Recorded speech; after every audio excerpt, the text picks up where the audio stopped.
Yeah, good morning in Europe and Germany, and good afternoon in China and Asia. Welcome to our webinar today of the Sino-German Center here at Frankfurt School. As always, my name is Horst Löchel. As always, I'm together here with my colleague in the board of SGC, Rüdiger von Rosen, and of course also welcome to our keynote speakers today, Miss Cora Jungbluth and Bernhard Weber, and Rüdiger von Rosen will introduce them a little bit more in detail in a second.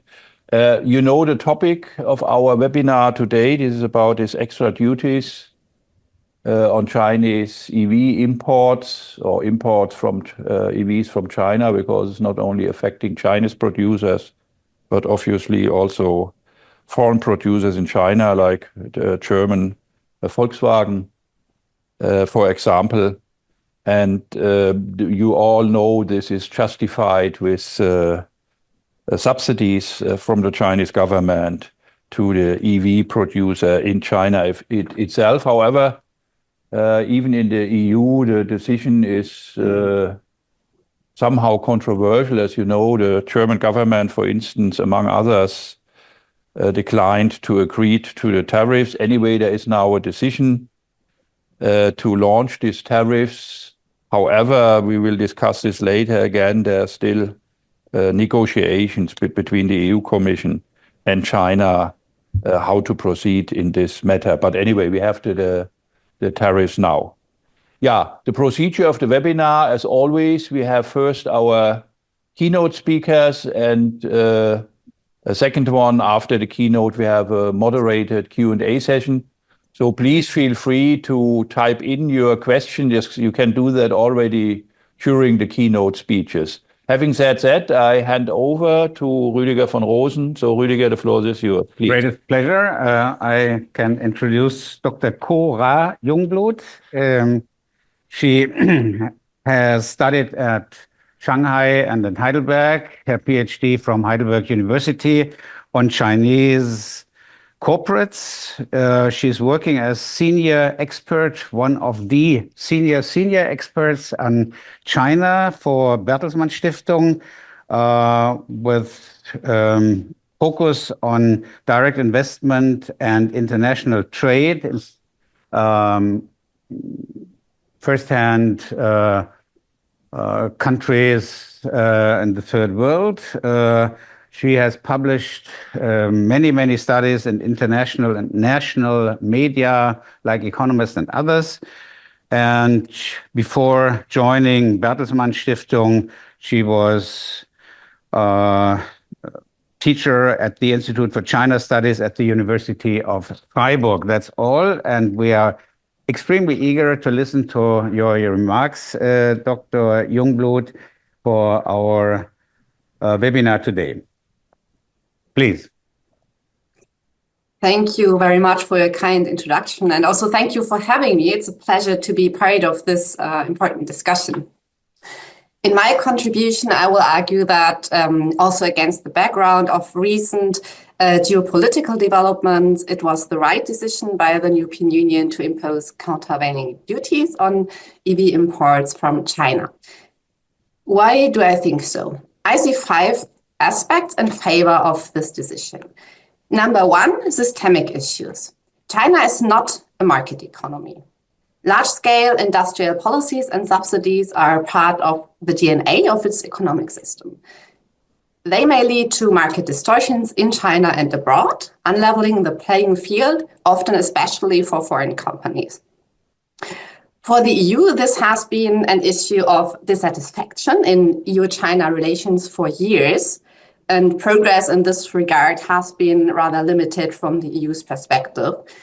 To the contrary, the situation in some areas has even deteriorated in recent years, as China has been pushing its own de-risking strategy, trying to get more independent from foreign technology, even before the term de-risking was coined by Ursula von der Leyen.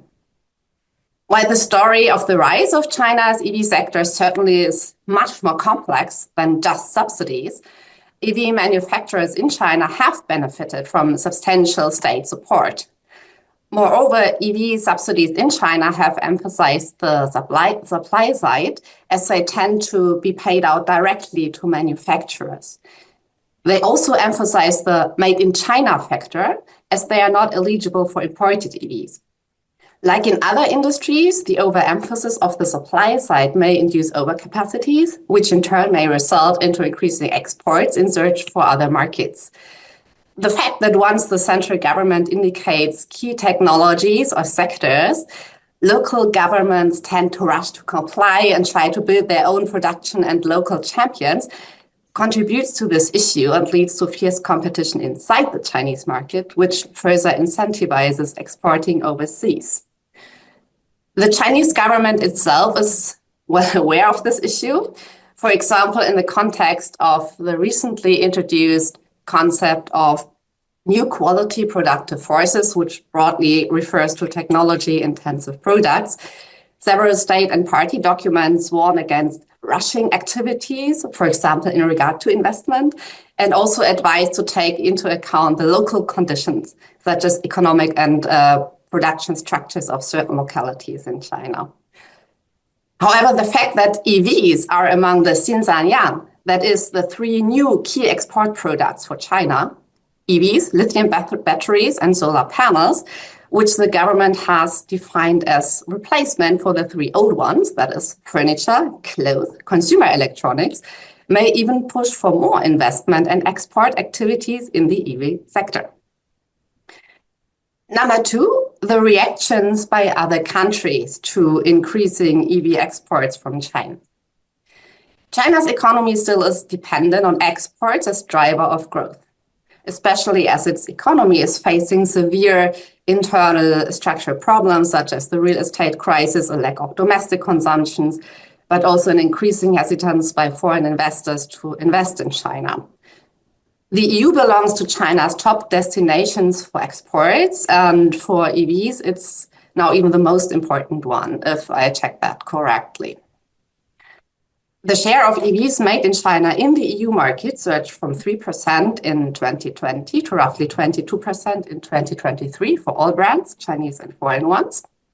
But China has also become the biggest global producer, consumer, and exporter of EVs. The latter has already galvanized other countries into action. The US has imposed a tariff of 100% on EVs from China, up from 25%.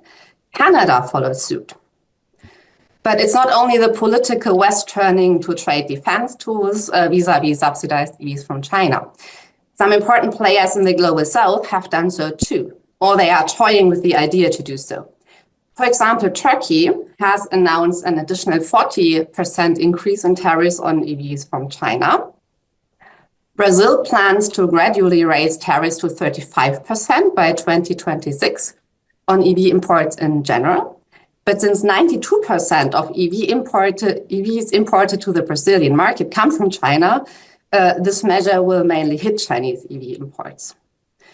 India already imposes 70 to 100% on cheaper EVs, which may implicitly target Chinese car makers more than others.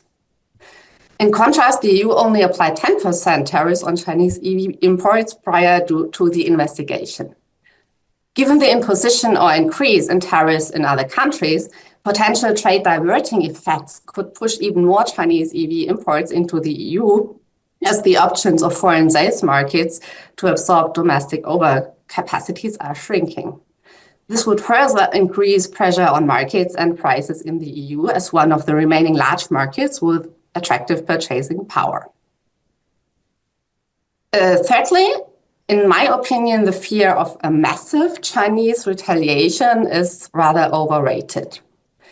China cannot afford a trade war with the EU, especially against the background of US election results and defense measures already taken by other countries, but also due to its domestic economic issues and reliance on exports, with the EU, as mentioned, as key partner here.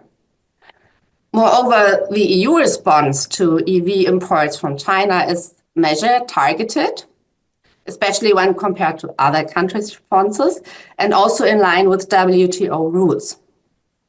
If China now retaliated on a large scale vis-à-vis the EU, this could actually backfire and maybe also harm the Chinese economy, which is already under pressure. Past retaliation also backfired on bilateral relations between the EU and China in a broader sense. For example, we should not forget the bilateral investment agreement was frozen after a Chinese sanction against European policymakers and institutions. From what I have seen so far, China's trade-related reaction has remained rather limited and poised to avoid another round of countermeasures, let alone starting a fully fledged trade war with the EU.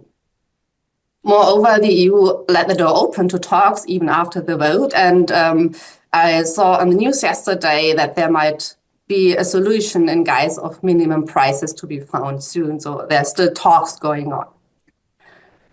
Apart from tariffs, China is also trying to retaliate with investment decisions and has apparently told car makers to delay EV investment in EU countries that voted in favor of the tariffs, for example, Poland.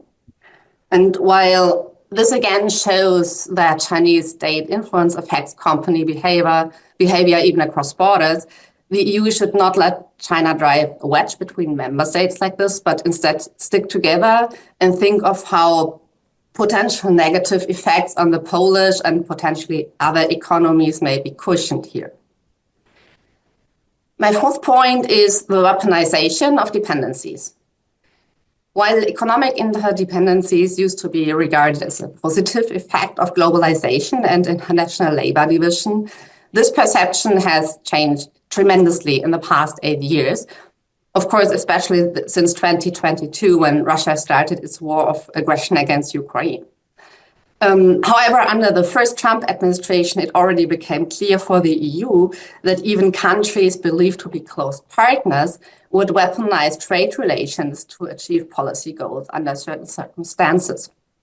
Actually, this was the reason why the EU introduced the anti-coercion instrument, which entered into force in 2023. China was not the reason here.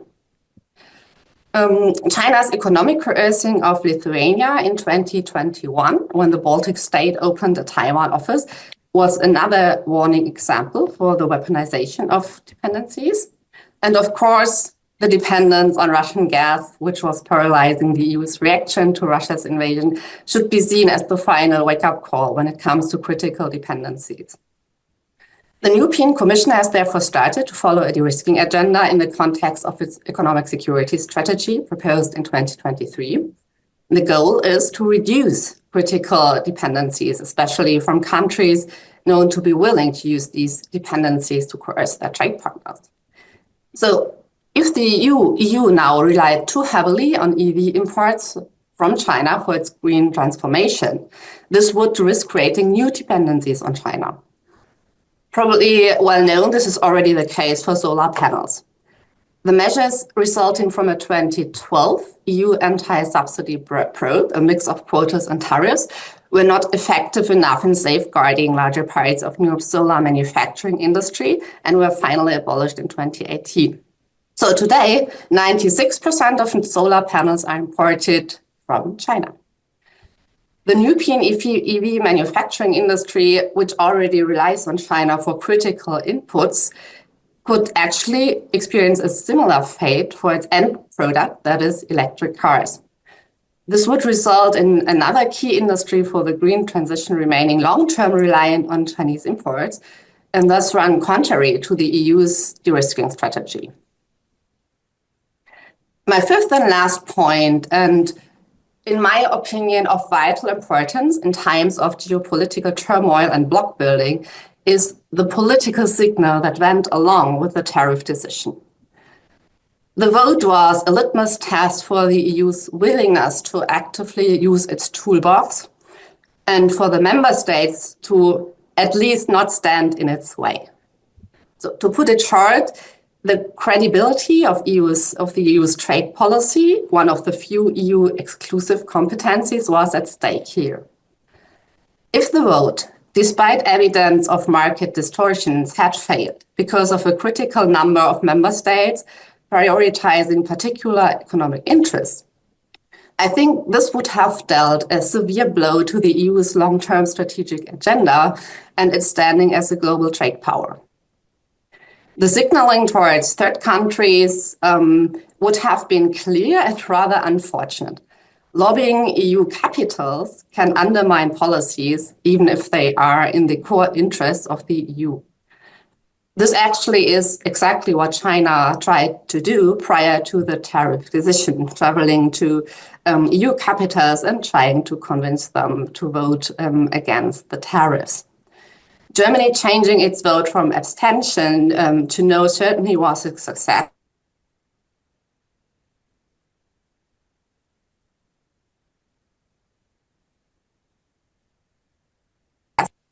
But rather in Brussels and other capitals.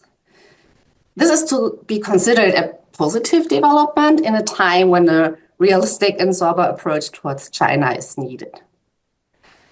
The vote certainly is no beacon of light for a more unified and coordinated EU approach towards China, but it still sends a strong political message, maybe especially because unity or even a majority was not needed in this case.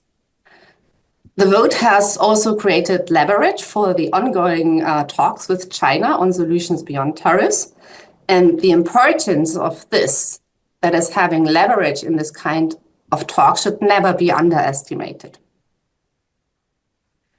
Having said that, and being generally in favor of the EU decision, I would still like to end with two critical aspects that obviously need to go with the tariff discussion.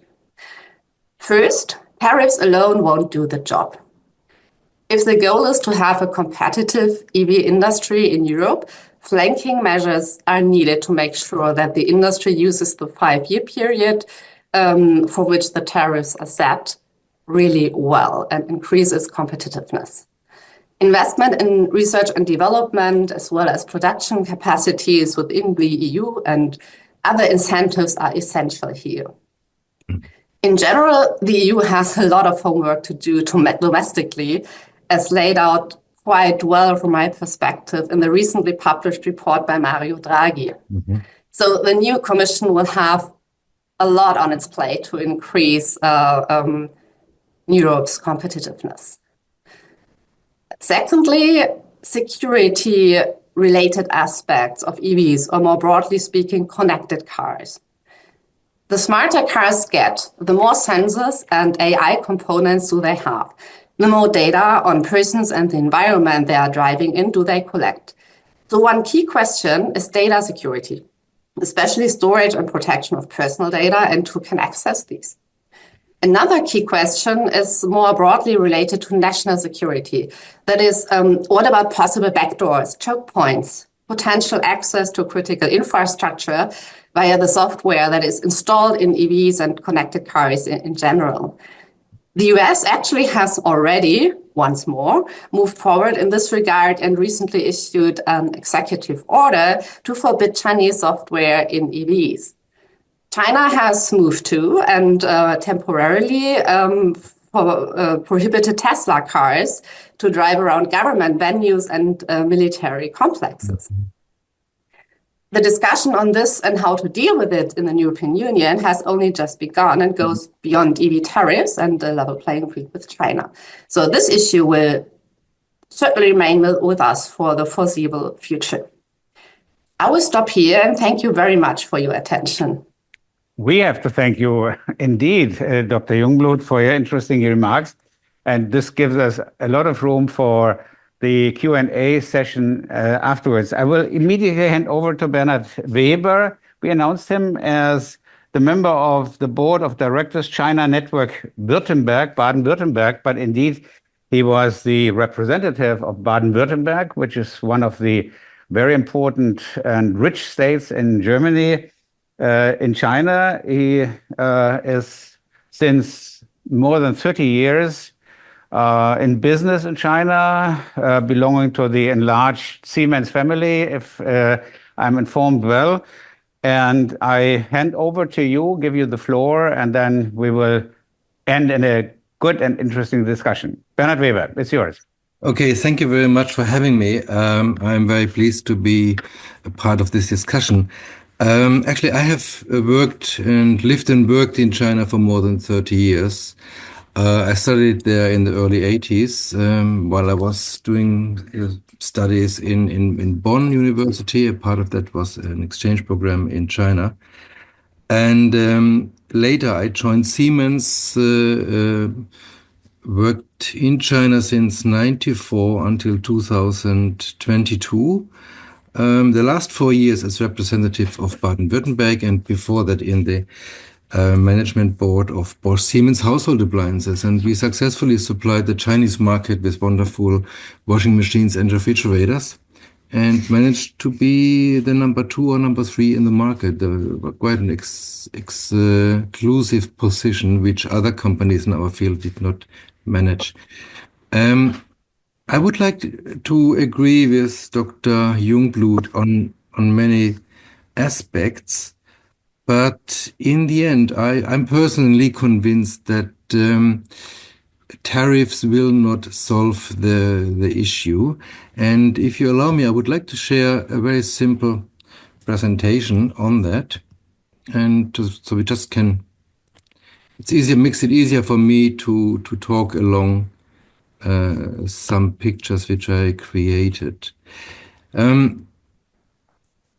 Our network actually is a platform which we founded as a Verein in Baden-Württemberg to give space for everyone who is interested in the economic and cultural exchange between the state of Baden-Württemberg and China. And we are not a Chinese-sponsored organization. That's something which we're always trying to make clear from the very beginning. If you look at the new energy car market worldwide, China is basically the dominating market. Yeah, I mean there is until the half of this year in China, half of all newly registered cars were NEVs. So we're talking about 12 million cars, more or less, yeah, will be sold this year, NEVs. Its China market is about 24 million cars, the biggest car market in the world anyway. And as in all industries, you know, you get a certain technological superiority when you have the chance to produce in huge amounts. So therefore, I think the Chinese car market already is the most mature, and Chinese car manufacturers are technologically the most advanced, and they also have built up over the last, I would say 20 years, the most mature market for the major and most decisive spares components for this market, yeah, especially the batteries, because the battery market in China started not with cars but with mopeds and other kind of two-wheelers. Basically, the whole thing is now fought out on the back of the consumers. Yeah, I mean, if we are on the one side in Europe, we're always talking about to achieve climate change targets. But all the political talk in the European Union, in the different member states, have not led to solutions which are affordable. Yeah, in China, before Corona, before the whole thing with overcapacity started, you had fairly good cars, yeah, available for around 10 to 14,000 euros for the consumers. Yeah, so why should I be forced to pay 30,000 for a car, for an NEV in Europe, just because our own producers are not able or willing to produce this kind of cars, just because they completely lost out in the technological development. Yeah, they did not care about any kind of technological change. And they also, you know, each and every single one of our German car manufacturers has been in China for more than 20 years. Most of them had been forced into 50-50 joint ventures. So they were in daily contact with their Chinese joint venture partners, who are the main investors in those few companies in China, which will survive. Yeah, there are 60 brands now, but I mean, in a couple of years there will be maybe 5 or 10, maybe. But those companies are the ones who are invested mainly by the companies which always have been working together with Volkswagen and with Mercedes-Benz and so on.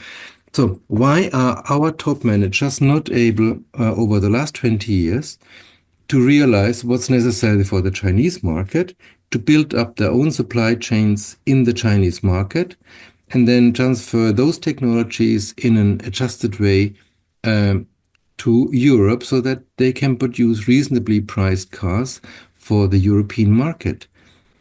That has not happened. That's a question, basically, that the interest of the European and mainly the German car automotive industry was not able to confront change, and the political will of the EU and the different member states has not been strong enough to somehow convince those car companies or automotive companies to change. Yeah? Yes, we are a market society, and China is not a market society. This is, of course, a big issue. But in the end, I mean, we are all confronting similar issues.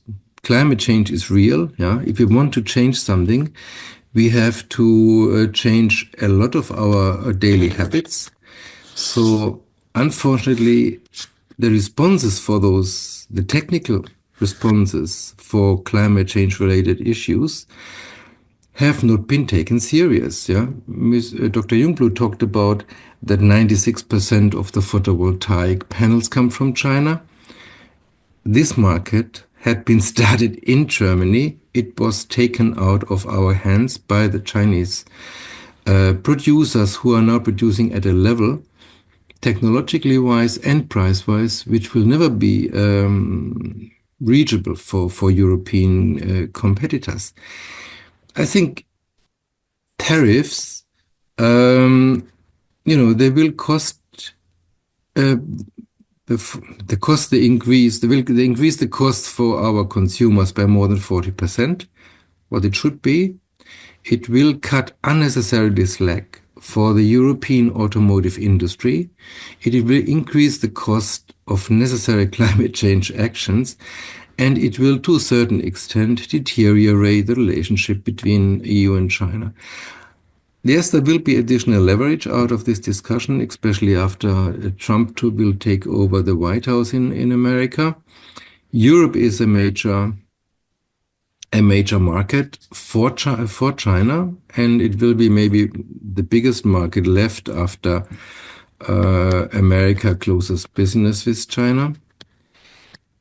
But I think the retaliation, yes, it's not so great.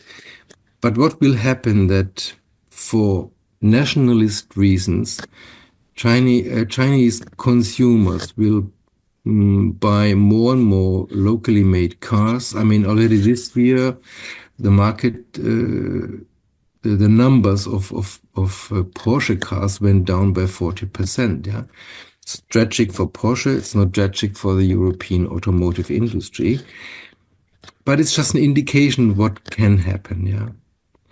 I think it would have been much more clever at an early stage in Europe to think about non-tariff barriers which incentivize foreign investment from Chinese automotive companies in Europe, which would have created sustainability-related KPIs for those companies. Yeah, so basically, you can only bring a car to Europe if you can show that such and such a percentage of all the parts and energy which went into the car's production was created in a sustainable way. That was something which France had proposed, which was never taken very serious. And forcing sharing technologies, forcing companies to share access to sources. Yeah, I mean, yes, there are some Chinese companies producing batteries now building factories in Europe, but they're doing that basically in order to supply those few European automotive manufacturers which are going over to NEVs. But it's not our companies, yeah. So basically, there's no real big producer of batteries in Europe. I think there has been.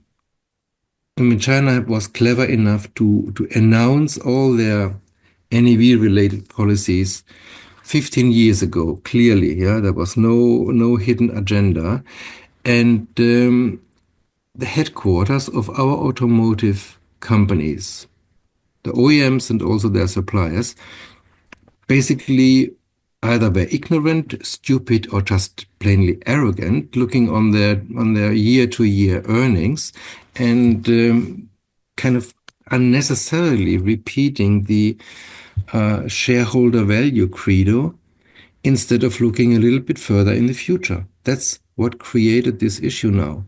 And I believe tariffs will only, ingrain it, yeah? I mean, if the head of BMW can come to the German government to ask for a postponement of, from when on combustion engine cars will not be allowed on German streets anymore. I mean, they are technologically leaders, supposedly. What does it say for our companies worldwide? So I think if we are a free market society, we should be more clever to apply tools, but not tariffs. That's my idea. And I read Draghi's report very carefully. And I mean, everyone who read it will see that this sentence, which I'm writing here, was the one which was not applied to the automotive industry. Yeah, basically, he also says that tariffs might be useful to protect branches of our industries which are really societally important. But I think from what I have observed in my last 4 years in China, our companies are quite far behind. And it's an industry where the Chinese have, over the last 20 years, built up complete and closed supply chains, which will be very difficult for us to penetrate. And I think tariffs will not help a lot. It would be much more clever to start discussions about cooperation, about sharing information technologically, by putting up norms from our side, which make it necessary for any foreign actor to share, to participate, to invest in our market. So far from my side. So I would be, I close this now, and I'm looking forward to the discussion.